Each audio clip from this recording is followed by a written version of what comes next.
Buenos días nuevamente.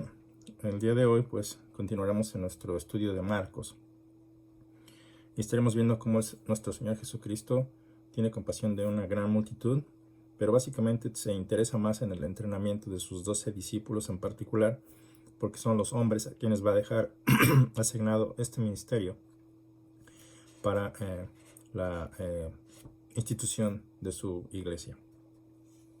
Y si vamos al texto, estaremos viendo o estaremos estudiando Marcos 6, del 30 en adelante. Marcos 6, del 30 en adelante. Entonces es hasta el 44. Son algunos versículos, son bastantes. Pero vemos cómo, así en particular, en grosso modo, cómo el Señor Jesucristo alimenta a 5,000 hombres, sin contar niños y mujeres, hombres, ¿verdad? Lo cual elevaba la cifra quizá hasta 20,000 personas, básicamente de la nada. Y vamos a notar también que el Señor Jesucristo nunca hizo milagros para sí mismo, aún pudiéndolo hacer, y lo vemos en la tentación cuando Satanás le dice: si tú eres el Hijo de Dios, haz que estas piedras se conviertan en pan, ¿verdad? Él podría haber hecho eso, no lo hizo, pero lo hizo aquí, de 5 panes y un par de peces o pescados, pues hizo que todos comieran y se satisfacieran. Y de esa manera el Señor nos cuida, ¿verdad? Vamos a leer el texto para que no me escuches a mí, sino escuches lo que el texto nos tiene que decir, lo que Marcos escribió, lo que nos dejó el Señor para nuestra instrucción, para nuestro crecimiento, para conocerle, para esa intimidad diaria con Él. Entonces vamos a orar. Te damos las gracias, Padre Santo, por tu palabra. Sin ella no podamos vivir. Gracias porque tú eres este pastor que nos toma de entre los campos, de entre los desiertos, Señor, donde andamos, y pues tú nos guías a lugares delicados, de delicados pastos donde podemos alimentarnos y aguas donde podemos beber, Señor. Es una figura que demuestra tu amor, tu preocupación por nosotros, Señor, al punto en que has dado tu vida para que nosotros no muramos, Señor, pero nosotros todavía seguimos siendo responsables de creer o de no creer, y por ello conlleva vida o muerte eterna. Te rogamos, Señor, entonces que nos concedas tu palabra y que podamos admirarte y de esta manera ser transformados y vivir de acuerdo a tu llamado. Muchos de nosotros pues tropezamos con nuestras necedades y nuestras tropezas. Te rogamos tu perdón. Ayúdanos a no mirarnos a nosotros porque somos pues nada, Señor, somos nada, y pero ayúdanos a ver a Cristo, quien es todo. Entonces te rogamos en el nombre de nuestro Señor. Amén. Entonces vamos al texto directamente en Marcos 6:30 y lo voy a empezar a leer. Los apóstoles se reunieron con Jesús y le informaron sobre todo lo que habían hecho y enseñado. Y él les dijo: venid, apartaos de los demás a un lugar solitario y descansad un poco, porque había muchos que iban y venían, y ellos no tenían tiempo ni siquiera para comer. Y se fueron en la barca a un lugar solitario, apartado, pero la gente los vio partir, y muchos los reconocieron, y juntos corrieron allá a pie de todas las ciudades, y llegaron antes que ellos. Al desembarcar, él vio una gran multitud, y tuvo compasión de ellos, porque eran como ovejas sin pastor. Y ahí la figura, eran como ovejas sin pastor. Y comenzó a enseñarles muchas cosas.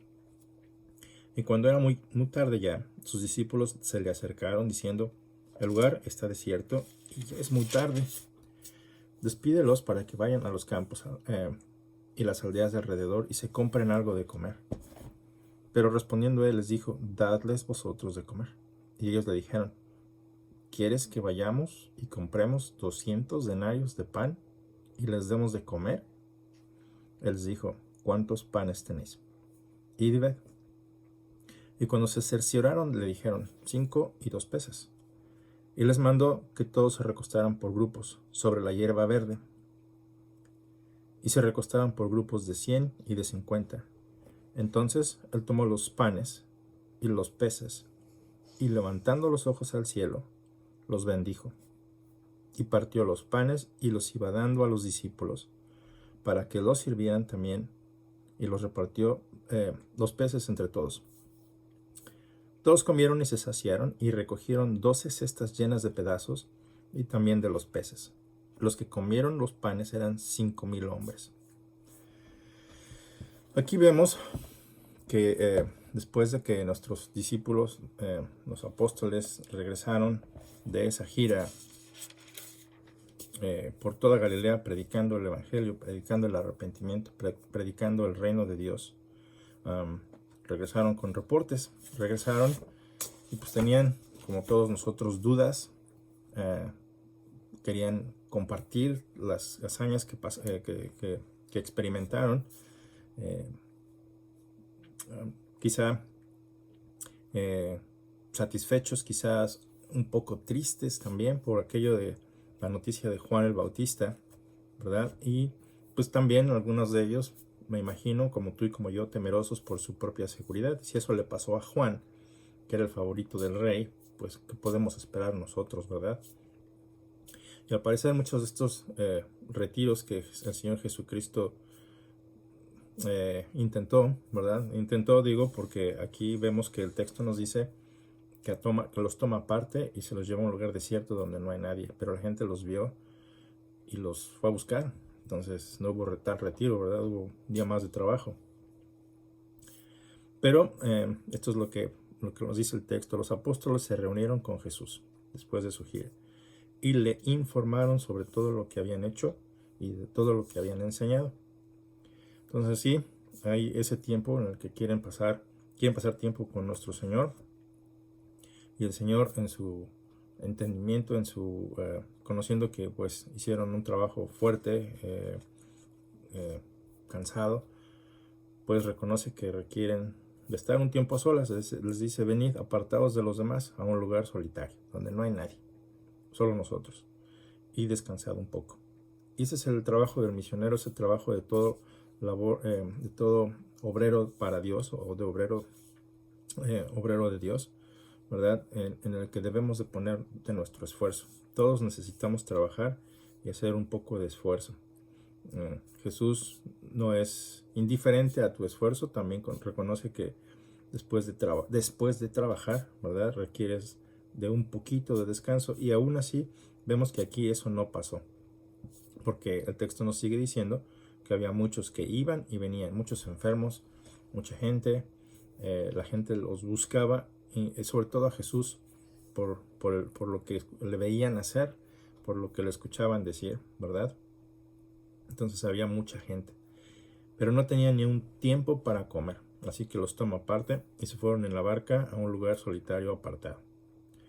Aparentemente es el primero de 4 retiros que el Señor quiere realizar, y tenían como fin primero eludir los celos vengativos del rey Herodes Agripa, ¿verdad? Lo vemos con cómo trató a Juan. En segundo lugar, pues rehuir de ese fanatismo de los supuestos seguidores de Jesús en toda Galilea, ¿verdad?, que le querían hacer rey. Juan 6:15 nos da más detalles. Le querían hacer rey, pues obvias razones, ¿verdad? Con un rey como él, pues podían deshacerse del imperio romano. Con un rey como él, pues no tendrían enfermedades. Lo que me sorprende mucho es que había mucha gente, y vemos en el texto todo esto, cómo la gente les seguía en grandes multitudes. Entonces, pues creo que no había doctores, o había mucha gente enferma, y me hace pensar, ¿por qué se llegó a ese punto de tanto enfermo, de tanto poseído? Entonces, en primer lugar, pues porque Dios establece los tiempos, y todo esto que Él permitió tenía un fin, ¿verdad?, de probar quién Jesús era. Entonces, pero en segundo lugar, digamos que detrás de bambalinas, pues quizá muchos de ellos en la búsqueda de Dios hicieron cualquier cosa, ¿verdad?, consultando espíritus, no sé, infinidad de cosas que nosotros humanamente solemos hacer buscando a Dios, y lo seguimos haciendo, ¿verdad? Mucha gente piensa que llegar a Dios es el camino que tú escojas, te va a llevar a Dios. según tus propias opiniones, según tus propios deseos y tus gustos. Seguramente aquí pues hicieron lo mismo, no son tan diferentes a pesar de las culturas opuestas y en lugares, tiempos distintos. Pero seguimos haciendo lo mismo, ¿verdad? En nuestro fanatismo buscamos acercarnos a Dios a nuestra manera, pero no hay más que una sola, Jesús. Entonces, Jesús rehusaba pues el fanatismo de esos seguidores que le querían hacer rey, y ese no era su propósito. Entonces, en tercer lugar, pues era escaparse también de esa hostilidad que los gobernantes judíos mostraban hacia Jesús, ¿verdad? Que en su envidia, en su enojo, en su ira le querían asesinar, y como no era el tiempo adecuado, pues se retiraba. Pero también tenía como propósito brindarles esta oportunidad de descansar, de retomar fuerzas pues para la tarea.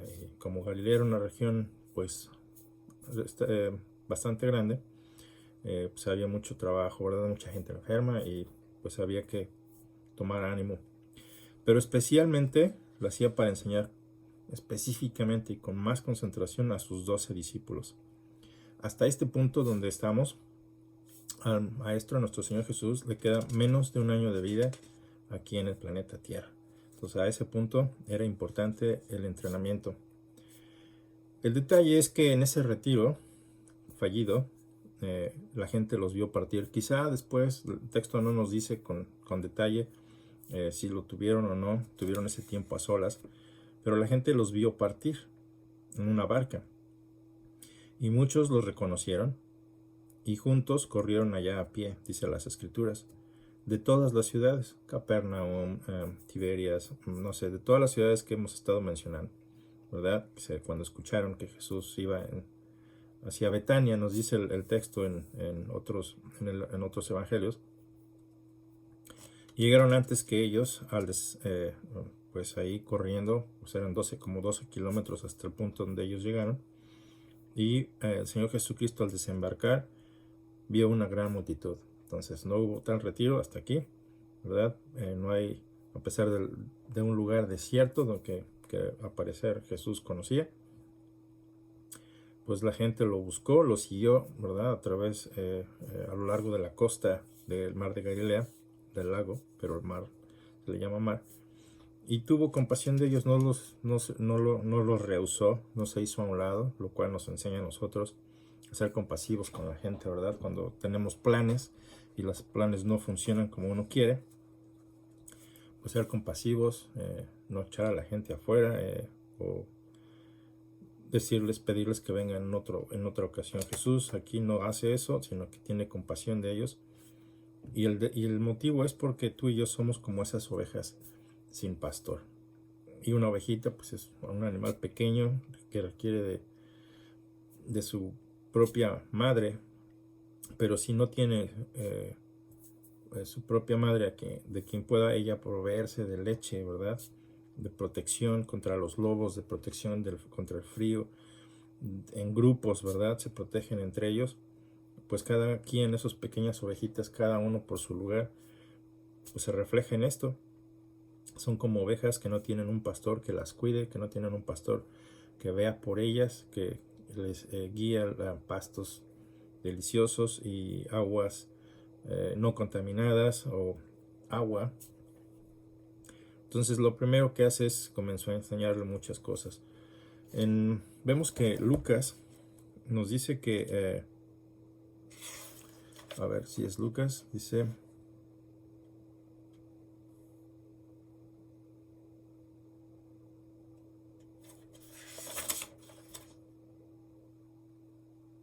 Sí, nos dice en el versículo 11 que sanaba a los que tenían necesidad de ser sanados, y les hablaba del reino de Dios. Esto es lo que Jesús hacía. En la necesidad que todos tenemos de salud física, nuestra primera necesidad no es la salud física. Nuestra primera necesidad es la salud espiritual, ese reconciliamiento con Dios. Si hoy tú te mueres y no estás bien con Dios, vas a pasar una eternidad en el infierno. No es que yo te lo desee, No es que yo esté fabricando la invención de un lugar que tú y yo no hemos visto, pero la palabra de Dios está saturado de estas advertencias. Si no te arrepientes, morirás. En la compasión de nuestro Señor por detener la muerte, ¿verdad? Tú y yo tenemos todavía un tiempo de vida. Se nos han asignado, ¿qué te gustan? 50, 80, 100 años de vida, suficientes para venir a Él, conocerle, vivir de acuerdo a sus estándares, ¿verdad? Y recibir esa vida eterna a través de Jesucristo. No es que nuestras buenas acciones nos llevan al cielo, porque nosotros no vamos a ganar esas entradas. No es nuestro esfuerzo la que nos pone bien delante de Dios, sino que es creer en el Señor Jesucristo. Esa es la voluntad de Dios para tu vida, que creas en Jesucristo. Pero si no crees, lo cual es tu opción, ¿verdad? Mala opción, pero es tu opción. Si no crees y sigues creyendo que la Virgen María te va a proveer salvación, y si sigues creyendo que todos los santos, y puedes hacer tu lista de santos o tu favorito, te va a hacer el milagrito, estás equivocado, porque va en contra de la palabra de Dios, la cual es la autoridad que proviene de Dios mismo. No es mi autoridad, no es la autoridad de la iglesia, es lo que Dios estableció con estos 12 apóstoles que vemos aquí que Él está entrenando. Y los está entrenando de una forma clara, personal, y les da detalles de todo lo que Él quiere que hagan y hagamos hasta el día de hoy. Entonces, este es un relato de lo que les está pasando. Este es un relato de esos 12 hombres a quien Dios, el Señor Jesucristo, dio órdenes y entrenó de cómo debían de hacerse las cosas. No para nuestra gloria, ni para nuestra propia satisfacción, sino para nuestra salvación. Por eso se compadece de las multitudes, porque Él dice que eran como ovejas sin pastor. Y hasta la fecha, tú y yo podemos estar en esas condiciones, y aún así Jesús se sigue compadeciendo de ti, se compadece de mí. Sí, la vida puede ser difícil, la vida puede ser confusa, puede estar llena de ira, de rencor, de soledad, puedes estar lleno de confusión, de depresión, y aún así Jesús se compadece, pero te extiende la mano, ¿verdad? Pero si eres de ese tipo de ovejas que sigue corriendo, alejándose de Jesús, pues bueno, Él te seguirá buscando, pero eres tú quien está corriendo, no Él. Entonces, si no te acercas, no recibirás esa vida eterna, esa compasión. En fin, entonces esto muestra con claridad nuestra necesidad espiritual, sobre todo antes que nuestra necesidad física. Te recuerdo, una necesidad espiritual no es aquella que te hace sentir bien, la que hace que tu cuerpo se sienta bien por medio de profundas respiraciones, como mucha gente enseña, ¿verdad? Eso no es espiritualidad, o esas mantras que recitas, o el hecho de poner tu mente en blanco. Eso no es meditación. Meditación implica el razonamiento de tu mente, ¿verdad? El analizar estas palabras que mucha gente dice, todo esto es basura, y nunca han leído la palabra de Dios y nunca se han detenido a entender, a ver, ¿por qué es esto? ¿Por qué estuvieron diciendo aquello? Algunos, ¿verdad? Como periodistas que hoy, habiendo buscado evidencia de que todo esto era falso, encontraron que no era falso, sino que era cierto. Y ahora predican también la palabra de Dios porque vieron que toda esta evidencia es real. Ellos se dedicaron a hacer algo que tú y yo no hemos podido hacer o no hemos querido hacer. Analizar con más objetividad, con profundidad. La palabra de Dios no ha cambiado, ¿verdad? Pero ellos en sus dudas buscaron más información y encontraron las respuestas que buscaban, ¿verdad? Lo cual les hizo afirmar, después de ser ateos, ¿verdad? En contra de Dios, que verdaderamente todo esto es cierto. Entonces Jesús es quien guía. No lo vemos y sigue guiándonos. Y lo podemos ver en nuestras vidas. Cuando ves hacia atrás, yo en mi vida personal, veo que pude haber sido pues, totalmente distinto. Como muchos vamos a decirlo, ¿verdad? Todos decimos lo mismo. Mi vida pudo haber sido muy distinta. No te lo voy a decir así en cámara, pues es algo más personal. Pero sí, yo veo que cada vez que paso poco tiempo con el Señor Jesús, en su palabra, mi vida cambia radicalmente y se parece mucho a lo que era antes. Pero cuando estoy con Él, hay un canto que dice, tú me haces feliz, de Maranatha, y es la verdad. Cuando yo paso tiempo con Jesús en su palabra, mi vida es, pues no es una cama de rosas, pero está llena de paz, independientemente de las situaciones. Cuando pasa lo contrario, hasta el más mínimo detalle me hace sentir incómodo, iracundo y entre otras cosas. Es Jesús quien llena esa necesidad espiritual. Es su palabra la que pone paz en el corazón de cada uno de nosotros. Por eso la importancia de alimentarse de su palabra. Alimentarse, meditar en ella, analizarla, concentrarse en lo que está diciendo y ponerlo en práctica. Porque de nada nos sirve saber acerca de si nuestra vida enseña otras cosas. Entonces la espiritualidad es esa comunión íntima del hombre con su Creador. Esa comunión íntima entre tú y Jesús. Comunión íntima entre tú, el Padre, el Hijo y el Espíritu. Esa es la espiritualidad que Dios quiere. Esa es la verdadera espiritualidad. Y todo esto no es para tu propia gloria. En fin, déjame seguir con el texto, el tiempo pasa. Y dice en el 35 que cuando era ya muy tarde, sus discípulos se le acercaron diciendo, este lugar está desierto y ya es muy tarde. Entonces, sí, efectivamente era un lugar desértico, donde no hay un pueblo, donde puedan proveerse abastecerse de alimentos o de refugiarse de la noche. Ahí es un lugar donde cada quien está por lo suyo, por su cuenta, ¿verdad? Sabemos que pudo haber habido mujeres, ancianos, niños.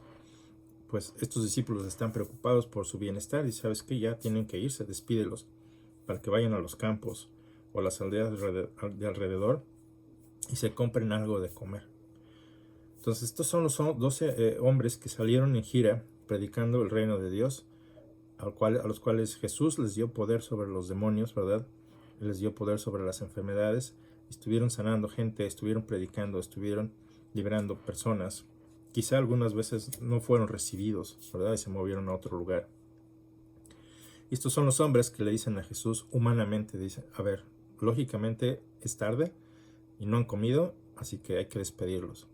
Jesús les da un reto más. Y esto me hace pensar que muchas veces tú y yo no nos gustan los retos que Dios nos da. Nos gusta la comodidad, nos gusta lo habitual, lo lógico. Y de ahí nos cuesta trabajo dar el siguiente paso. Estos hombres han sido entrenados y siguen siendo entrenados y les dice aquí, dadles vosotros de comer. Humanamente nuestra lógica nos guía y nos dice, a ver, ¿quieres que a esta hora ya se acerca la noche, de lo que te acabamos de decir, tú quieres que vayamos a las aldeas de alrededor, caminando, por cierto, como 12 kilómetros, quizá no sabemos cuál es la ciudad más cercana, y compremos 200 denarios de pan, y que traigamos ese pan y les demos de comer a toda esta multitud? Al final del texto nos dice que eran como 5,000 hombres, y te repito, sin contar mujeres, niños, etc. Entonces eran como 20,000. La pregunta aquí era casi como sarcasmo. A ver, ¿quieres que qué? Que vayamos y compremos 200 denarios. Un denario era el salario de un día. Entonces, diciendo que eran 200 denarios, pues era como el salario de 8 meses. Entonces, imagínate la cantidad de pan que necesitarían comprar para traérselo a toda esta multitud. Por eso la pregunta es como que de sarcasmo. Dice, denles ustedes de comer. A ver, ¿quieres que vayamos y compremos 200 denarios de pan y les demos de comer? Y a veces que nuestro argumento contra Dios es de la misma forma. Cuando Dios nos pone a hacer algo que humanamente va más allá de nuestros límites, obviamente nos quejamos y argumentamos y decimos, es que esto no se puede hacer. Y ahí es donde nuestra fe en Jesús falla, ¿verdad? Porque no vemos claramente a quién estamos sirviendo. Entonces, no es que nos aventemos locamente a hacer algo, sino que veamos lo que Jesús puede hacer. Entonces, Jesús les está diciendo, ¿cuántos panes tienes? De los recursos que tienes, enséñame qué tienes. Entonces, cerciórate de lo que tienes Una vez haciéndolo, ellos dicen a Jesús, 5 panes y 2 peces, lo cual pues no es suficiente para alimentar 20,000 personas. Entonces Jesús da instrucciones de recostar a todos por grupos sobre la hierba verde. Es un detalle interesante que Marcos agrega, lo cual indica que había lluvias en ese tiempo, probablemente en la primavera, ¿verdad? Siendo un lugar desértico, no encuentras hierba verde. Pero vemos que sí lo había y lo recuestan sobre la hierba verde. Entonces Jesús, no hay alfombras, pero hay hierba verde. Ahí es donde estás más cómodo, relajado. Entonces hay un picnic ahí, ¿verdad? Se recuestan por grupos de 100 y de 50. Entonces, o semicírculos, por decirlo así. Era más fácil la repartición de los alimentos de esa forma. Y él toma los panes y los peces y dependiendo, ¿verdad?, de siempre, levanta sus ojos al cielo donde está el Padre, ¿verdad? Y bendice los alimentos y empieza a partir los panes y los 2 peces, ¿verdad? Pero se los iba dando a los discípulos, poco a poco. Conforme lo iba necesitando, se los iba dando, se los iba dando, se los iba dando. Y aquí vemos ese milagro. En la tentación de Jesús en el desierto, él pudo haber hecho esto para sí mismo, ¿verdad? Fabricar pan para sí, para su hambre. Pero dependía de Dios, de su Padre. Y aquí vemos en su oración, lo primero que hace no es repartirlo.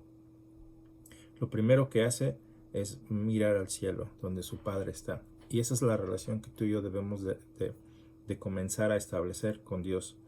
Siempre que tengamos una necesidad, siempre que tengamos un reto, empecemos por mirar al cielo. Mirarlo no como retando al que vive ahí, sino como agradeciéndole y haciéndoles, no como si Él no supiera, pero sabiendo que nosotros dependemos de Él y que Él nos ve. No sé cómo lo hace, pero Él nos ve. Entonces, aquí Jesús mira al cielo donde su Padre está, bendice sus alimentos y se los empieza a repartir. Marco nos dice que todos, sin excepción de las personas que estaban ahí, se comieron y se saciaron. Y eso pudo haber incluido a los discípulos, ¿verdad? Al mismo Jesús. Y todos tuvieron ahí una comunión interesante. Y aquí es donde las multitudes, viendo que este tipo de milagros que Jesús podía hacer, atestiguando 5,000 hombres con sus familias, atestiguando que Jesús, este líder, puede fabricar alimentos de la nada, pues este es el líder que necesitamos hacer rey, ¿verdad? Y por eso es que muchas veces Jesús se retiraba para alejarse de esas multitudes o seguidores. Lo vemos cuando en su crucifixión cambiaron de opinión, ¿verdad? De buscarle siempre para cubrir sus necesidades, ¿verdad? El día que no cumplió sus expectativas, pues decidieron que era tiempo de matarle. Y bueno, aquí vemos que todos comieron y se saciaron. Y le buscaban continuamente para hacerle rey. Con un poder así, este es el líder que necesitamos. Pero en fin, aquí nos conlleva a un dato interesante. ¿Por qué entonces los milagros? ¿Para qué son los milagros? ¿No son para mi satisfacción? ¿Por qué Jesús ejerce estos milagros? ¿Para qué? ¿Para qué nosotros hoy pedimos al cielo que Dios nos haga milagros? ¿Cuál es el propósito de esos milagros? Y nos tiene bien confundidos porque de ahí es donde salen muchas más religiones buscando para sí mismo, para ti mismo, que el cielo te haga algo para tu propia satisfacción. Entonces, nuevamente te repito, Jesús siempre rehusó hacer cualquier milagro para sí mismo, pero sí hizo muchos para favorecer a otros, y lo vemos en este caso. Entonces, los que comieron, dice Marcos, que eran 5,000 hombres. ¿Qué es un milagro entonces? ¿Qué es un milagro? De acuerdo al diccionario Farlex, nos dice que es un suceso extraordinario que contraviene las leyes de la naturaleza. Eso es lo que el mundo cree. Y que se supone fue realizado se supone, ¿verdad? Es la definición del diccionario. Se supone, o sea, no lo puede afirmar. Fue realizado por intervención sobrenatural de origen divino. Entonces, esa es la descripción que Farlex hace. Y bueno, obviamente dice suceso extraordinario que contraviene las leyes de la naturaleza. No es que las contravenga, y no se supone, son. También dice que es un suceso o una cosa rara, extraordinaria o maravillosa. Y sí, en ese sentido, pues es extraordinaria y es maravillosa. En teología nos dice que es un hecho sensible superior al orden natural atribuido a Dios. Es un suceso o una cosa rara. Eso es lo que el diccionario nos define, es lo que encontré en el diccionario. Entonces a mí me surgen otras dos preguntas. ¿Qué propósito tiene un milagro o los milagros? ¿Y puedo pedir milagros para mí mismo, para mi conveniencia? Hasta este punto Jesús se la ha pasado todo el día enseñando a sus discípulos y a la gente, sanando a la gente, y pues esto es en Mateo 14:14, ahí lo puedes ver, toda la multitud de la cual se está compadeciendo, porque nos dice nuevamente el texto, ¿verdad? Como pastor de ovejas extraviadas, ¿verdad? Él está tomando sus necesidades en consideración. Todo esto está sucediendo, te decía al principio, en Bethsaida. Por cierto, este lugar era el lugar de Andrés, el hogar de Andrés, de Pedro y de Felipe, según Juan 1:44 y el 12:21, es lo que Juan nos dice que era donde Andrés, Pedro y Felipe solían vivir. Entonces no era tan extraño para ellos. También este lugar era donde Jesús sanó a un ciego en los alrededores de este pueblo, según Marcos 8:22. Pero volviendo a lo que quería decirte, la definición de un milagro es una intervención sobrenatural en el mundo externo, que aporta una revelación singular de la presencia y del poder de Dios. En otras palabras, se trata de, dentro de la acción ordinaria de las fuerzas de la naturaleza, es una interferencia del autor de la naturaleza. Es un acontecimiento que no resulta de una simple combinación de fuerzas físicas, sino que proviene de un acto directo de la voluntad de Dios. En un sentido más estricto, no se le da el nombre de milagro a cualquier hecho o acontecimiento debido a causas sobrenaturales, ni a coincidencias extraordinarias calificadas en ocasiones de providenciales. Para la Biblia, toda la naturaleza depende totalmente del Creador. No se trata de un universo puramente material, gobernado por leyes inmutables, ¿verdad? Como leyes de la gravedad, etcétera, etcétera. No se trata solamente de eso, sino todo al contrario. Todo acontecimiento natural es considerado sencillamente, a la luz de la Biblia, como un acto de la libre voluntad de Dios. Ya sea que llueva, ya sea que haya sol o que salga el sol, los temblores que no nos gustan o cualquier otra cosa, todo proviene de la voluntad de Dios. Así que la esencia de un milagro no es aquella que se le llama sobrenatural, sino que constituye una prueba clara y singularmente notable del poder de Dios, ¿verdad? Y de la libertad que Él usa para cumplir sus propósitos en la naturaleza. Entonces, no es que sea algo sobrenatural, sino que es la intervención de Dios en lo natural. ¿Qué posibilidad existe de que se sigan realizando milagros, o la posibilidad de los milagros? Bueno, para el que cree en un Dios personal, la posibilidad de un milagro no le causa problema alguno. Se podría comparar a esa intervención milagrosa del Señor en el mundo físico a la voluntad de un varón, ¿verdad? De un hombre o de una mujer, utilizando su fuerza muscular para levantar un objeto en contra de la gravedad, ¿verdad? La fuerza natural nos indica que es la ley de la gravedad, el objeto caería. Pero yo estoy interviniendo en esa fuerza natural levantando esto, ¿verdad? Y no necesariamente estoy contradiciendo las leyes de la naturaleza, solamente estoy interviniendo. Entonces, en realidad lo que debería de ser explicado, nos dicen los textos, es la ausencia de milagros, ¿verdad? Por parte de aquel que sostiene y controla y dirige todo el universo. Cristo se proclama la fuente de vida y la fuente de salvación. Él sustenta todo por la palabra de su potencia, según Colosenses 1:16 y Hebreos 1:2. Entonces la negación de la posibilidad misma de los milagros proviene en el fondo de una postura atea, ¿verdad? Una postura que dice que Dios no existe y que por lo tanto no puede manifestarse, pero es más básicamente tu idea en contra de Dios.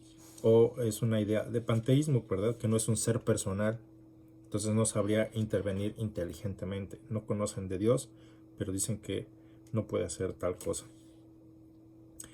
Entonces, en general, todo creyente que ha sentido en su foro interno esa experiencia de la verdad del Evangelio, esos cambios que el Evangelio hace en tu vida, es esa acción regeneradora del Espíritu Santo, sabe personalmente algo del poder de Dios. No todo, pero algo del poder de Dios y de la realidad de su revelación.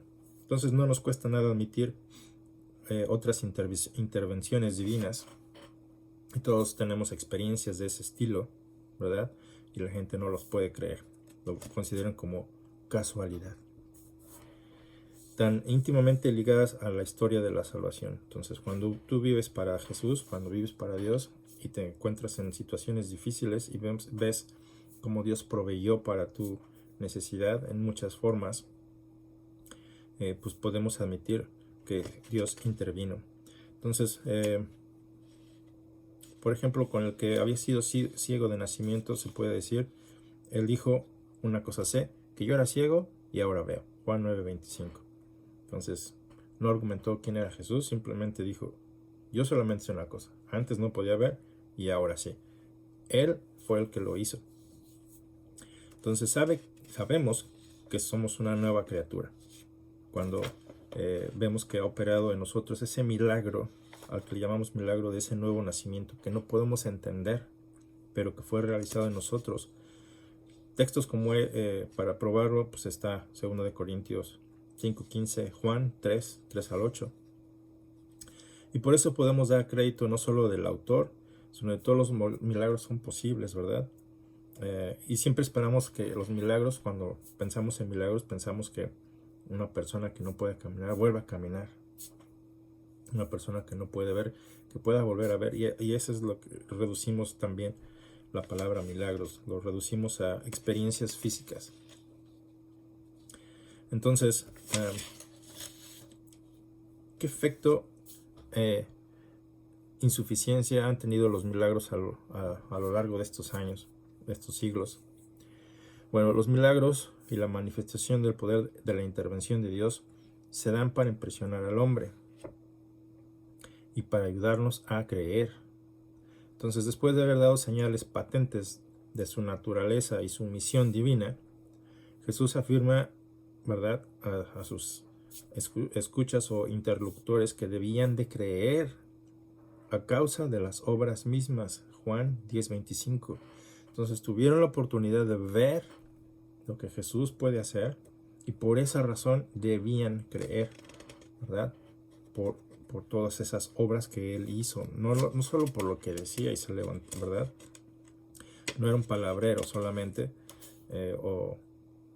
sino que Él tenía el poder para hacer cosas extraordinarias como la que acabamos de leer, la alimentación de 5,000 personas, varones, y en general, te digo, la Biblia no dice un número exacto, a excepción de estos 5,000 hombres, pero considerando que pudo haber niños y mujeres, como lo dijimos varias veces, pues el número era mayor.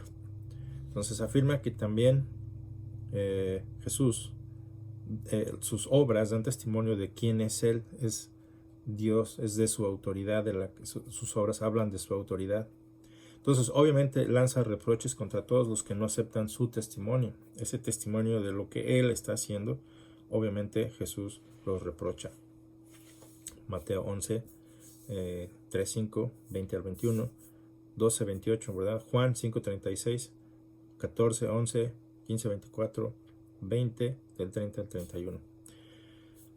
Pero, o sin embargo, los milagros no deberían de sustituir nuestra fe. Los milagros no pueden sustituir la fe en modo alguno. Por ejemplo, Faraón había exigido un milagro para creer. Uno. ¿Cuántos más se le dio? y aún así rehusó dejarse convencer a pesar de todas esas evidencias. Hubo muchos milagros para él y no creyó, ¿verdad? En el caso del tiempo de nuestro Señor Jesucristo, sus contemporáneos lo habían visto y habían demandado tantas señales sobrenaturales, el control sobre el viento, el control sobre el mar, el poder sobre el mundo espiritual, ¿verdad? Y aún así endurecieron sus oídos y cerraron sus ojos a fin de no ser ganados para ser salvos, ¿verdad? Juan 12, 37 al 40. Entonces hay una búsqueda de milagros que procede de nuestra carne. Buscamos un milagro, no necesariamente de la fe, proviene de nuestra carne, ¿verdad? La de Herodes, por ejemplo, ella siempre estaba buscando fascinación, ¿verdad? Cosas extraordinarias, y le dice, lo puedes ver en Lucas 23:8, le dice a Jesús en tono de reproche, Jesús le dice a él, si no viereis señales y prodigios, no creeréis. Juan 4:48. Entonces, en realidad es el creyente verdadero que está dispuesto a creer, el que ve el milagro que Dios puede hacer, ¿verdad? Y saca un beneficio personal, un beneficio espiritual básicamente. Dice en Juan 11:40 y Mateo 9:29 que si crees, verás la gloria de Dios. Si no crees, no verás a Dios. Entonces, por otra parte, el Señor nunca llevó a cabo un milagro en medio de la incredulidad, y lo vemos en la situación cuando Él va a su pueblo natal, vivió ahí en Nazaret, no hizo muchos milagros por causa de la incredulidad de ellos. Entonces, no hizo nada ahí. Cuando hablamos de épocas en las que se manifestaron milagros, ¿verdad? Es notable ver que en la Biblia aparecen los milagros de una manera casi exclusiva en estos periodos, en la época de Moisés y de Josué, y se realizaron para confirmar la liberación de un pueblo elegido, en este caso Israel, la promulgación de la ley y del pacto, ¿verdad? Vemos esa montaña en fuego, ¿verdad? A la cual la gente temía acercarse y ni siquiera querían ver ni escuchar, para establecer el culto al Dios único y verdadero y la conquista de la tierra prometida. Todo esto era importante para Dios y por eso hizo todos estos milagros. Lo vemos también durante el ministerio de Elías y Eliseo. En eso se realizaron para sostener a los creyentes en una lucha muy implacable contra el triunfante paganismo en esos días. Vemos como falsos maestros o falsos profetas llevaban a la nación al desastre. Entonces era tiempo para manifestar esos milagros. Durante el exilio vemos que Dios, cuando Israel fue exiliado a otra nación, Dios estaba salvaguardando la fe de esas personas, de esas familias deportadas, ¿verdad? Manifestando su poder y su superioridad sobre esos dioses paganos de esta otra nación, mediante la ayuda que él prestó a Daniel y a sus amigos.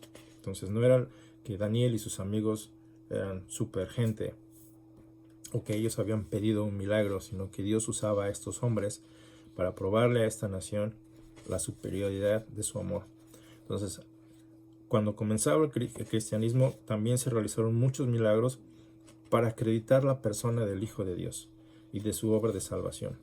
Se realizaron muchos milagros para confirmar el fundamento de la iglesia y la misión de los apóstoles, y se realizaron muchos milagros para apoyar el paso del antiguo pacto al nuevo pacto, y entonces así demostrar la excelencia del evangelio que tú y yo sostenemos el día de hoy, en medio de un mundo que es idólatra y corrompido.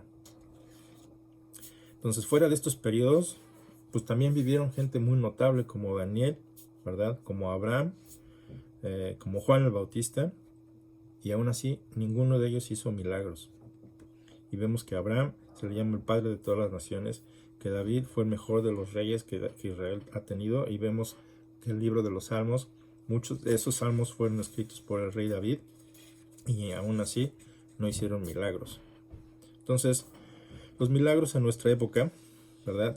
Sabemos que Dios sí puede hacer milagros conforme Él quiere, ¿verdad? Y que el Espíritu de Dios puede otorgar a ciertos hombres y mujeres el don de llevar a cabo esos milagros y curaciones a quienes Él quiera, según 1 Corintios 12:9, a quienes Él quiera. No es que tú quieras y exijas, ¿verdad? O que digas, oh, es que yo tengo el don de fulano y te sientas superior. Ahí ya tienes un problema.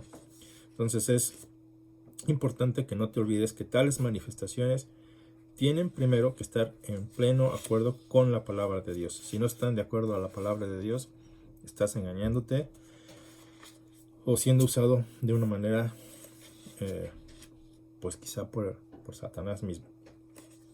Por otra parte, se han hallado ausentes en ciertas épocas los milagros, ¿verdad? Incluso en tiempos de avivamiento y del ministerio de eminentes servidores de Dios como lo fue Hudson Taylor, Spurgeon, Moody. Estos son solo por citar los hombres que algunos, ¿verdad?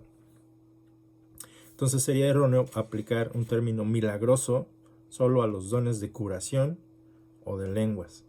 Eso sería erróneo. Cada manifestación del Espíritu de Dios, por ser un don de Dios, es sobrenatural y por ello es poderoso, ¿verdad? Como por ejemplo el don de sabiduría, el don de conocimiento, el don de la fe, el don de discernimiento y de enseñanza. Entonces todos ellos también son milagrosos. Milagros falsos. Ya me extendí un poquito. El poder de Satanás siempre está activo, sin cesar. Y la Biblia nos pone en una constante guardia en contra de ello. Por ejemplo, los magos de Egipto se mostraron también capaces de imitar hasta cierto nivel algunos de los milagros que realizó Moisés. También lo ves en Éxodo. Simón el mago, por ejemplo, en Hechos 8:9, tenía atónita a toda un pueblo, a Samaria, por esos actos de magia que él realizaba, pero no venían de Dios. Lucas también cita a otro mago llamado Elimas en Hechos 13:6-12, y también menciona los libros usados que se usaban también para ejercer artes mágicas. Entonces es evidente, como ahora, que se daba buena parte de superchería en prácticas mágicas. Entonces hay cierta cosas extrañas a que se les llaman milagros, pero que no provienen de Dios. Entonces Cristo y sus apóstoles hablaban abiertamente acerca de grandes hombres y milagros que ellos hacían, ¿verdad? Que falsos profetas estaban realizando con el objetivo de seducir, inclusive, si fuera posible, a los mismos elegidos, según Mateo 24:24, y eso es para nuestro futuro, si no es para el futuro cercano. Esos falsos maestros tendrán la posibilidad de realizar milagros. Entonces, estas señales son a veces engañosas y obviamente hablan de la carrera del anticristo y del fin de los tiempos. Entonces, ahora como entonces son suscitados por el poder de Satanás, y lo puedes constatar en 2 de Tesalonicenses 2, 9-12, 1 de Timoteo 4:1-2 y Apocalipsis 13:13-15. Te estoy dando todos estos versículos para que tú lo leas en tu tiempo libre, no lo deseches. Entonces, ¿podemos tener un sistema para discernir milagros verdaderos de los falsos? Yo creo que sí. Se debe utilizar siempre la palabra de Dios. La palabra de Dios tiene un sistema de alarma, ¿verdad?, que nos advierte contra toda falsedad. Entonces, si una señal contradice los mandamientos divinos, tiene que ser rechazada resueltamente, según Deuteronomio 13, del 1-5. Ahí lo puedes constatar. Si con ello se busca la gloria y la ventaja personal, pues no ha sido dado por el Espíritu de Dios. Nunca se ha efectuado un milagro para la gloria de sí mismo, y lo acabamos de ver en el caso de nuestro Señor Jesucristo. Lo puedes ver también en 1 Corintios 12:6.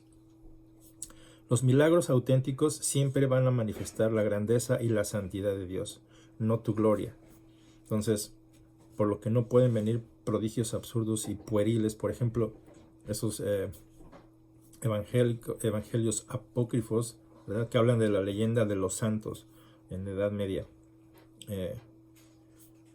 Es por decir un ejemplo. También deben ser rechazados todos aquellos que pretendan apoyar dogmas antibíblicos, como la transubstanciación de los objetos que usan en ritos católicos, la Inmaculada Concepción de María o la doctrina del purgatorio. Todo eso son dogmas que pretenden que son antibíblicos, en pocas palabras. Entonces, todos esos milagros no son bíblicos. En nuestra época, cercana al fin, ¿verdad?, van a abundar prodigios engañosos en un mundo muy religioso y ocultista. Entonces, el cristiano verdadero debe tener esa arma, ¿verdad? Debe armarse decididamente de esa fe que recibe por parte de la palabra de Dios y detectar lo que verdaderamente es un milagro. Debe tener ese discernimiento, ¿verdad?, para rechazar las tretas del enemigo. Entonces el Señor, en un día venidero, no sé cuándo, ¿verdad?, Él va a echar de su presencia a mucha gente que pretendía haber llevado a cabo milagros en su nombre. Y lo puedes ver en Mateo 7, 22 al 23. Entonces, el hecho de que se hagan milagros o haya habido milagros y que gente haya tenido la capacidad de hacer milagros, nunca fueron para su propia gloria y no fueron ni siquiera para la gloria de gloria personal de Jesucristo. Era para mostrar quién era Él, ¿verdad? Que obviamente en su humanidad los usaba para servir, pero en su deidad son para gloria de Dios. Entonces, Marcos nos muestra quién es Jesús. No era solamente un buen hombre, ¿verdad?, que hacía cosas bonitas o que decía cosas bonitas, sino que es el sustentor, el que sustenta el universo. Es el que sustenta tu vida, que sustenta nuestro futuro.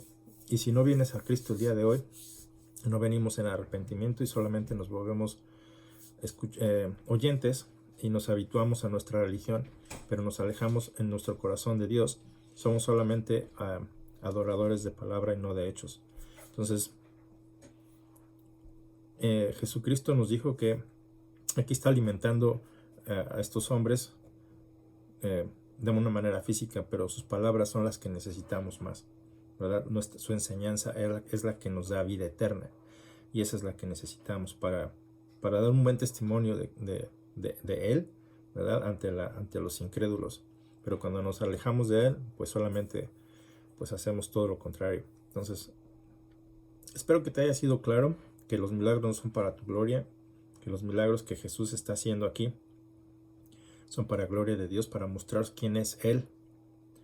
Y a veces malentendemos lo que la palabra de Dios nos enseña también, buscando nuestra propia gloria. Entonces no te desvíes buscando hacer milagros o que te hagan un milagrito. Acércate a la palabra de Dios, entiende lo que Jesús te está pidiendo hacer, cree en su nombre y obedece. Entonces ese es el tema para el día de hoy. Entonces ya lo voy a cortar ahí. Que Dios te siga bendiciendo y espero que te tomes tu tiempo para analizar lo que acabamos de ver. Ponle pausa al video, toma notas de los versículos que te di, léelo por tu cuenta, ¿verdad?, y estúdialo. Que Dios te siga, que Dios te abra ese entendimiento para tu crecimiento, para que tú te cerciores en la palabra de Dios que todo esto es real. No más porque yo te lo estoy diciendo o alguien te lo está diciendo, sino que proviene de aquí, del texto. Entonces, que Dios te siga bendiciendo y tengas una excelente semana. Dios te bendiga.